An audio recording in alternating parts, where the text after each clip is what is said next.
Assalamualaikum warahmatullahi wabarakatuh. Perkenalkan, nama saya Sarina dari Akuntansi Manajemen.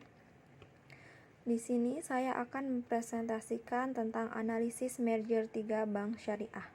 Yang pertama ada BNI Syariah, Mandiri Syariah, dan BRI Syariah.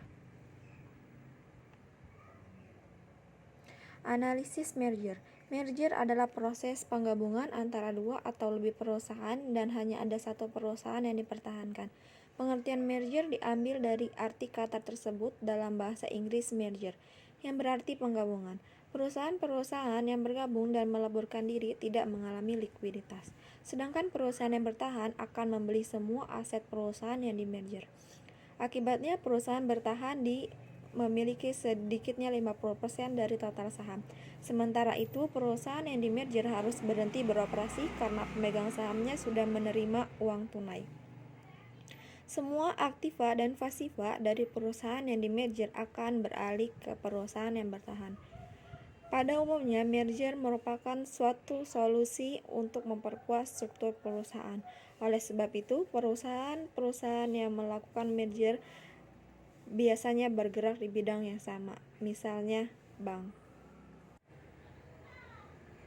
Merger adalah penggabungan dua bank atau lebih. Perusahaan yang melakukan merger bisa dikarenakan mengalami kegagalan atau ingin memperkuat perusahaan tersebut.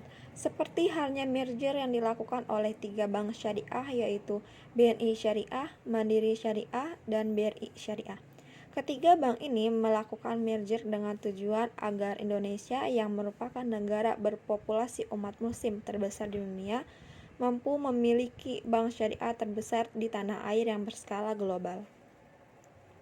Rencananya, 3 bank syariah Himbara tersebut akan merger menjadi satu. Di antaranya adalah PT Bank BRI Syariah Tbk, PT Bank Syariah Mandiri, dan PT Bank BNI Syariah.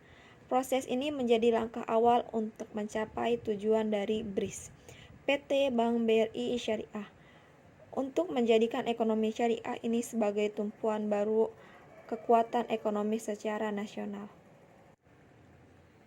Bank syariah secara umum berpotensi untuk tumbuh dan berkembang di tengah tantangan ekonomi makro di masa pandemik seperti ini.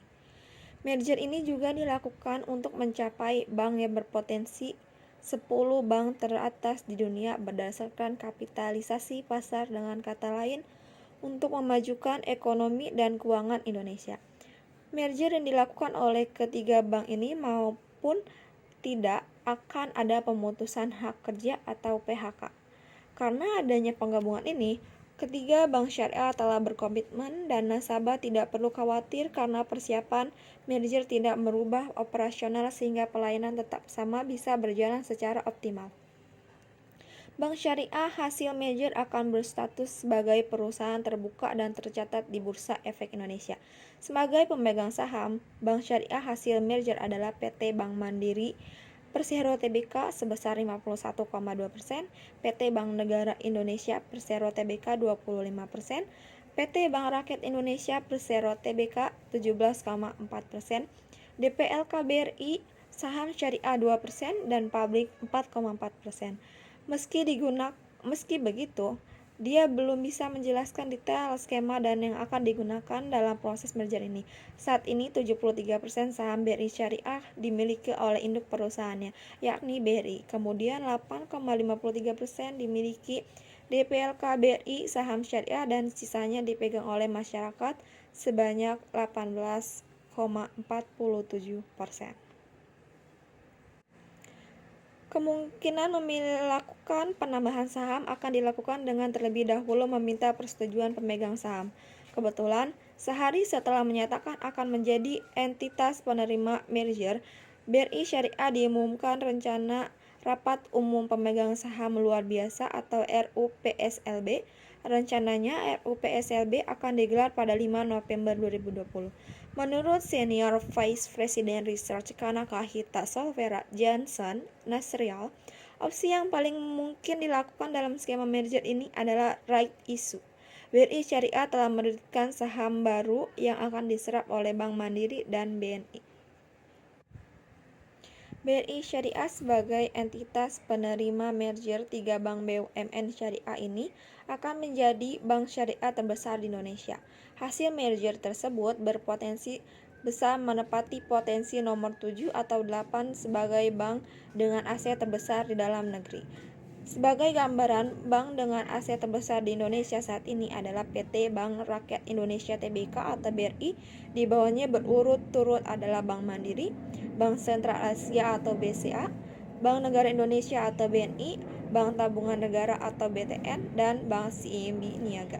Sedangkan peringkat ketujuh, Bank OCBC NISP dengan total aset 182 triliun rupiah per akhir Juni 2020. Sementara itu, total aset merger Bank BUMN Syariah yang nama barunya belum diputuskan tersebut diproyeksi mencapai 390 triliun rupiah pada 2025 mendatang.